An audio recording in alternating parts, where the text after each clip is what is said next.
it's never too late for love. That's the message our next guest wants to spread. She says, don't give up hope if you're divorced because it really is possible to find your soulmate. Joining us now is Ronnie Ann Ryan, dating coach extraordinaire. So thank you very much for joining us, Ronnie. Thank you. Now, you're a dating coach, dating expert. How did you get to this point, though? You have an interesting story. Oh, thank you. Well, you know, I woke up on my 40th birthday and I was still single, and honestly, I was pretty depressed about it. And I had been single for a long time. I had, a boyfriend in college, one in high school, and I just didn't know what was, going to happen next. And then I decided I had to get really serious about this, figure it out. There should be a way that I could figure out how to find love. And I put myself like on a little program, and that's what I work with people today, to look at how I might be getting in the way and what I could do to change situations so that I could meet more men. Dated 30 men and 15 months. Number 30 is the man I married. Oh, nice. Yeah, Magic number. Yeah, we've been, we'll be married in May for 15 years. So. Congratulations. And we're doing good. Now, through that whole process, did you think you were doing anything wrong? What can you take away from that? I did plenty of things wrong. That's how you learn, right? So, and I had plenty of opportunities to make mistakes since I dated so many men. But one of the things I realized for myself was I wasn't as open. Mm-hmm. And I had been hurt in college, and I'd let that hurt hang on for 20 years. And so that was really impeding my process to open up, be vulnerable, and meet people. So I had to get over that. Mm-hmm. And dating all those men made a big difference because it gave me a lot more confidence, too.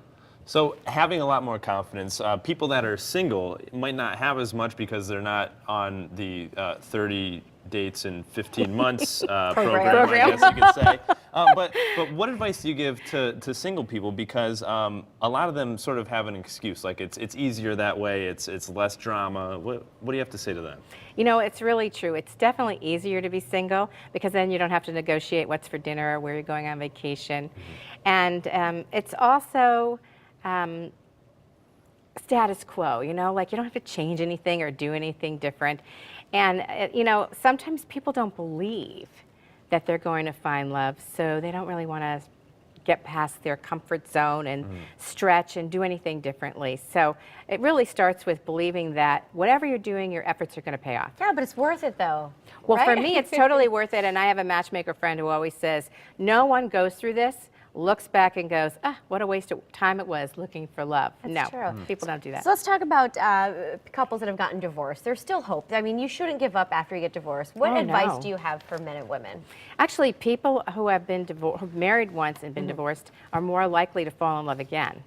Okay. So I think that's a good statistic. And I think the very first thing is to make sure you're healed before you go back out there, because there is going to be some rejection and stuff. So you want to feel good about yourself and take care of any of the wounds that you might have endured during the whole divorce process and before. Mm-hmm. And you want to shore up your confidence. That's really important. Sure. Because when you feel confident, you're a lot more attractive. Sure. And then the next thing I tell people is practice. So you want to go out and start getting used to meeting people, feeling comfortable with no pressure, so that you don't think any of this means anything. I'm just learning to meet people, to get out there, to have fun doing it, mingle. It's almost like an interview if you think about it going out. out. Yes. It's a lot like a job interview, so don't air your dirty laundry, which a lot of people, they start with what happened in their marriage and how they got divorced. Don't talk about that on a first date. So, and then another tip would be to go out on dates. Then you got to really get into action. Right. Where you're going to meet people. Try meetup.com. Get online. And the number one way people meet today is through friends and fix-ups. So don't be afraid to ask your friends or family, your colleagues, to say, hey, do you know anyone? I'm looking for somebody, and there's nothing desperate about looking for love. It's a normal human desire. It's never too late. You're never too late, right? It's never too late. I know I've had clients from 27 to 77, so anybody can do this.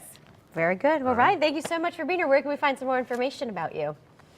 Oh, you can go to my website, which is nevertoolate.biz, B-I-Z. Never too late. Yeah. All right. Well, make sure you guys check that out. And